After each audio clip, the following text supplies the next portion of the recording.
Hello all, welcome to my channel. मैं हूं आस्था। दोस्तों, आज जो हम डिस्कस करने वाले हैं एक बहुत ही इम्पॉर्टेंट टॉपिक है उन सभी स्टूडेंट्स के लिए जिन्होंने यूजीसी नेट की एग्ज़ाम्स दी थी, जो रिजल्ट्स का वेट कर रहे हैं। होप रिजल्ट्स जल्दी आएंगे and all the best to all of you for that. First of all, आज जो टॉपिक हम डिस्कस करने वाले हैं वो है जेआरएफ क्या होता है, what is difference between JRF and net, stipend आपको कितना मिलता है, वैलिडिटी ऑफ जेआरएफ क्या होती है एंड आपकी एज लिमिट क्या होती है to appear for JRF exam. Okay, and उसके बाद हम डिस्कस करेंगे कि जेआरएफ एसआरएफ में कन्वर्ट कब होता है और इसके क्या बेनिफिट्स आपको मिलते हैं। डिटेल में पूरी जेआरएफ जर्नी में आपसे आज डिस्कस करने वाली हूँ। ओके, तो प्लीज़ वीडियो को बहुत ध्यान से देखिएगा। देखिए फ्रेंड्स, जेआरएफ क्या होता है? It is a junior research fellowship. Okay, अगर आप जेआरएफ क्लियर करते हो देन आपके पास ऑप्शन होता है टू अपीयर फॉर पीएचडी। आप पीएचडी में एनरोल कर सकते हो और इसके लिए आपको government of India and UGC fellowship provide करता है, जिसे हम स्टाइपेंड कहते हैं। Okay, in that case you have to focus only on your research work, on your studies, and you don't have to worry about your finances, क्योंकि आपको एक अच्छा खासा अमाउंट स्टाइपेंड के रूप में मिलता है फ्रॉम गवर्नमेंट ऑफ इंडिया जब तक आपका रिसर्च वर्क कंप्लीट नहीं होता है तब तक। ओके, डिटेल में हम आगे बात करेंगे इस पर। अब हम बात कर लेते हैं कि जेआरएफ एंड नेट में क्या डिफरेंस होता है। देखिए, बहुत से लोगों को कन्फ्यूजन होता है कि जेआरएफ और नेट के लिए अलग अलग एग्ज़ाम्स होती हैं। नो फ्रेंड्स, ऐसा नहीं होता है। जेआरएफ और नेट के लिए एक ही एग्ज़ाम आपको देना होता है, जिसे हम कहते हैं यूजीसी नेट एग्ज़ाम, जो एनटीए कंडक्ट कराता है, नेशनल टेस्टिंग एजेंसी। ईयर में 2 बार ये एग्ज़ाम कंडक्ट होती है। Okay, in the month of June and in the month of December. Okay, इस एग्ज़ाम में जो भी स्टूडेंट्स अपीयर होते हैं, उन टोटल नंबर ऑफ स्टूडेंट्स में से जो टॉप 1% स्कोरर्स होते हैं, ओके, टॉप स्कोरर्स जो 1% होते हैं, उन्हें जेआरएफ अवार्ड मिलता है। एंड जो रिमेनिंग 6% टॉप स्कोरर्स होते हैं आउट ऑफ टोटल स्टूडेंट्स जो अपीयर हुए हैं एग्ज़ाम में, उन्हें मिलता है UGC NET clearance certificate. NET क्या होता है? यूजीसी नेट में NET is national entrance test.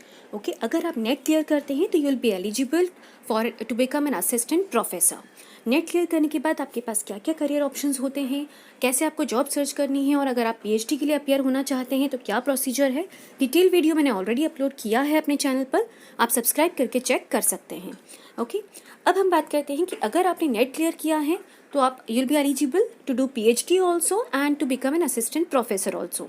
But यहीं पर अगर आपने जेआरएफ क्लियर किया है, ओके, अगर आप टॉप स्कोरर्स हैं, टॉप 1% स्कोरर्स में से हैं, तो आपको government of India stipend provide करता है to complete your PhD, okay, to be a research scholar.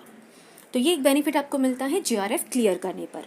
Okay, अब हम बात स्टाइपेंड क्या होता है और कितना मिलता है। देखिए, जेआरएफ कंप्लीट क्लियर करने के बाद अगर आप उस जेआरएफ सर्टिफिकेट के बेस पर किसी भी यूनिवर्सिटी में अप्लाई करते हैं, एनरोल करते हैं फॉर पीएचडी, तो जिस दिन से आप एनरोल होते हैं फॉर पीएचडी आपको स्टाइपेंड मिलना शुरू हो जाता है, फेलोशिप मिलना शुरू हो जाती है। ओके, जेआरएफ क्वालिफाई होने के बाद आपको पीएचडी में एनरोल होने के बाद जो स्टाइपेंड मिलता है वो होता है, पहले मिलता था 25,000 पर मंथ, बट इसे रिवाइज कर दिया गया है एंड आफ्टर 1 जनवरी 2019 आपका जो इफेक्टिव स्टाइपेंड अब मिलेगा वो है 31,000 रुपीज़ पर मंथ। ओके, यह आपको फर्स्ट 2 ईयर्स में मिलता है जब आप जेआरएफ की पोस्ट पर रहते हैं। एज जेआरएफ आप रिसर्च वर्क कर रहे होते हैं। ओके, पर मंथ आपको 31,000 रुपीज़ मिलता है एंड देन अगर आप एसआरएफ में कन्वर्ट होते हैं तो आपको 35,000 रुपीज़ मिलता है for the remaining years of your research work. इसके साथ ही आपको मिलता है एचआरए। एचआरए आपका सिटी वाइज वरी करता है, ये इंडियन गवर्नमेंट नॉर्म्स के अकॉर्डिंग होता है। इसे हम टायर 1, टायर 2, टायर 3 सिटी के अकॉर्डिंग समझते हैं। देखिए, टायर 1 सिटी वो होती है जहाँ पर आपका लिविंग एक्सपेंसेस ज़्यादा होते हैं, वहाँ आपको 24% एचआरए मिलता है। टायर 2 सिटी में जहाँ आपके लिविंग एक्सपेंसेस थोड़े कम होते हैं, वहाँ आपको 16% एचआरए मिलता है। और टायर 3 सिटी जहाँ पर आपके एक्सपेंसेस कम होते हैं लिविंग स्टाइल के, वहाँ आपको 8% एचआरए मिलता है। ओके, तो ये सब वरी करेंगे। आपका फिक्स अमाउंट रहेगा 31,000 per month plus HRA, plus आपको जो भी आपके एक्स्ट्रा एक्सपेंसेस होते हैं रिसर्च वर्क के दौरान, जो भी आप ऑफिशियल वर्क कर रहे हैं जिसमें आपका एक्सपेंसेस हो रहा है, इसके लिए आपको बिल्स जनरेट करने होते हैं यूजीसी को, और उसका आपको 10,000 रुपीज़ तक का अमाउंट मिल सकता है पर ईयर यूजीसी से, ठीक है। जो भी एक्स्ट्रा एक्सपेंसेस आप कर रहे हैं, लाइक पेपर वर्क कर रहे हैं, कुछ डिलीवर कर रहे हैं, मीन्स जो भी छोटे काम होते हैं, जो एक्सपेंसेस आपके होते हैं रिसर्च वर्क में, वो सभी के लिए आपको 10,000 रुपीज़ तक पर ईयर मिल सकता है, जिसे हम कंटिजेंसी कहते हैं। ओके, इसके लिए आपको बिल जनरेट करना होता है यूजीसी को, और ये पर ईयर आपको 10,000 रुपीज़ तक मिल सकता है। तो ये टोटल आपको स्टाइपेंड और ये सारे बेनिफिट्स मिलते हैं during your JRF journey. Okay, जब तक आप जेआरएफ की पोस्ट पे रहते हैं, ये आपका 2 इयर्स का रहता है, 2 साल तक आपको यही अमाउंट मिलता है। 2 साल में भी आपका रिसर्च वर्क अगर कंप्लीट नहीं होता है, इन दैट केस आप प्रमोट होते हैं as SRF. SRF is senior research fellowship. इसमें आपका अमाउंट भी बढ़ जाता है, ये आपका रिमेनिंग 3 इयर्स के लिए रहता है। 2 इयर्स आपने एस जेआरएफ किया है, नाउ अगर आप एसआरएफ में प्रमोट होते हैं तो आपको फिक्स अमाउंट जो मिलता है वो रहता है आपका स्टाइपेंड का 35,000 पर मंथ, प्लस एचआरए मिलता है, प्लस आपका जो कंटिजेंसी अमाउंट रहता है वो आपका इंक्रीज़ होकर हो जाता है 10,000 से 20,500 पर ईयर। इसके लिए भी आपको बिल्स जनरेट करने होते हैं यूजीसी को। तो इस तरह से आपको काफ़ी अच्छा अमाउंट यहाँ से मिलता है एज ए स्टाइपेंड। साथ ही आपका रिसर्च वर्क भी हो रहा होता है, पीएचडी भी आप कंप्लीट कर रहे होते हैं, 5 साल में आप डॉक्टर बन जाते हैं, डॉक्टरेट की डिग्री आपको मिल जाती है।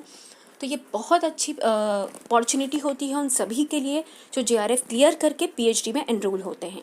ओके, इस तरह से आपके पास 5 इयर्स का टाइम होता है अपना रिसर्च वर्क कंप्लीट करने के लिए, जिसमें एस जेआरएफ एंड एसआरएफ आपको अच्छा खासा स्टाइपेंड अमाउंट भी मिलता है। ओके, अब हम बात करते हैं कि वैलिडिटी क्या होती है आपके जेआरएफ सर्टिफिकेट की। देखिए, अगर आपने जिस भी ईयर में आप जेआरएफ कंप्लीट करते हैं, आपको जब इसका सर्टिफिकेट मिलता है, जेआरएफ क्लियरेंस सर्टिफिकेट, उसमें एक इशू डेट लिखी होती है। ओके, इशू डेट जो भी लिखी है उस डेट से 3 इयर्स तक, पहले ये 2 इयर्स हुआ करता था, अब इसे 3 इयर्स कर दिया गया है, 3 इयर्स तक आपका जेआरएफ वैलिड रहता है। ओके, उस पीरियड के दौरान, मीन्स 3 इयर्स के पहले आपको किसी भी यूनिवर्सिटी में पीएचडी के लिए एनरोल होना होता है, तभी आपको स्टाइपेंड मिलता है। अगर 3 इयर्स तक आप एनरोल नहीं होते हैं, उसके बाद आप पीएचडी के लिए जाते हैं, तो फिर आपको स्टाइपेंड नहीं मिलेगा। ओके, अब हम डिस्कस करते हैं कि एज लिमिट क्या होती है आपकी जेआरएफ करने की। देखिए फ्रेंड्स, जब आप फॉर्म फिल करते हैं यूजीसी नेट के एग्ज़ाम के लिए, उसमें ये क्लियरली मेंशन होता है, एंड मैं भी आपको बता देती हूँ, जेआरएफ करने की आपकी जो एज लिमिट होती है वो होती है 30 years for general category. Okay, and for SC ST OBC means reserve category के लिए और फीमेल कैंडिडेट्स के लिए जो अपर लिमिट होती है जेआरएफ की वो होती है 35 इयर्स। ओके, बाकी आप जब फॉर्म फिल करते हैं उसमें भी क्लियरली ये सब मेंशन होता है, आप चेक करके फॉर्म फिल कीजिए। एक एडवाइस मैं आपको देना चाहूँगी कि जो भी स्टूडेंट्स अप्लाई करते हैं यूजीसी नेट की एग्ज़ाम के लिए, उनसे रिक्वेस्ट है कि अगर आप एज लिमिट के अंदर हैं, जब तक आप एग्ज़ाम दे रहे हैं, आप अगर एज लिमिट जेआरएफ की आपकी क्रॉस नहीं हुई है, तो आप जेआरएफ एंड नेट दोनों टिक कीजिए। बिकॉज अगर आप सिर्फ नेट टिक करते हैं फॉर्म में, और इन केस आपका लक अच्छा है, आपका जेआरएफ कट ऑफ क्लियर होता है एग्ज़ाम्स रिजल्ट्स में, तो भी आपको जेआरएफ का सर्टिफिकेट नहीं मिलेगा, बिकॉज आपने जेआरएफ को टिक नहीं किया था एप्लीकेशन फॉर्म में। तो रिक्वेस्ट है, जो भी स्टूडेंट्स अपियर हो रहे हैं, जब तक आपकी एज लिमिट है, आप जेआरएफ एंड नेट दोनों को टिक कीजिए। ओके, एंड बहुत अच्छी अपॉर्चुनिटी है दोस्तों। अगर आप प्रिपरेशन कर रहे हैं तो बहुत मेहनत से कीजिए, कोशिश कीजिए जेआरएफ क्लियर हो, बिकॉज आपको स्टडीज़ तो करने को मिलता ही है, साथ ही एक लम सम अमाउंट आपको अराउंड 25 लाख रुपीज़ आप स्टाइपेंड के रूप में आप गवर्नमेंट ऑफ इंडिया से मिलता है आपको, जो कि एक प्राइवेट जॉब में भी आपको नहीं मिलेगा। ओके, तो कोशिश कीजिए कि आप जेआरएफ क्लियर कर सकें, और जो भी स्टूडेंट्स अभी क्लियर कर रहे हैं इस एग्ज़ाम में, उन सभी को ऑल द बेस्ट। अगर आप पीएचडी अपेयर करते हैं तो बहुत ही अच्छी अपॉर्चुनिटी होती है आपके लिए। ओके, आई होप जो इन्फॉर्मेशन मैंने आपसे शेयर की है वो आपके लिए यूज़फुल रहेगी, हेल्पफुल रहेगी। अगर आपको पसंद आई है, प्लीज़ चैनल को सब्सक्राइब ज़रूर कीजिए, बिकॉज ऐसे ही बहुत से टॉपिक्स मैं आपसे शेयर करने वाली हूँ। बिकॉज जब मैं अपियर हुई थी फॉर यूजीसी नेट एग्ज़ाम, हमें इतनी इन्फॉर्मेशन अवेलेबल नहीं होती थी। तो दोस्तों, आपके पास बहुत सी इन्फॉर्मेशन आपको मिलती है, अब ईजिली अवेलेबल हो जाती है। सभी एक्यूरेट इन्फॉर्मेशन मैं आपसे शेयर करूँगी। ऐसे ही बहुत से टॉपिक्स पर हम डिस्कशन करेंगे। तो चैनल को सब्सक्राइब ज़रूर कीजिएगा एंड वीडियो को लाइक ज़रूर कीजिएगा। आज का ये वीडियो मैंने मेरे एक सब्सक्राइबर की रिक्वेस्ट पर बनाया था, एंड मुझे बहुत अच्छा लगता है जब ऐसे ही आप रिक्वेस्ट करते हैं कि किस टॉपिक पर आप इन्फॉर्मेशन चाहते हैं। तो प्लीज़ मुझे कमेंट करके बताइए किस टॉपिक पर आप इन्फॉर्मेशन चाहते हैं, एंड मैं आपके सभी डाउट्स क्लियर करने की पूरी कोशिश करूँगी।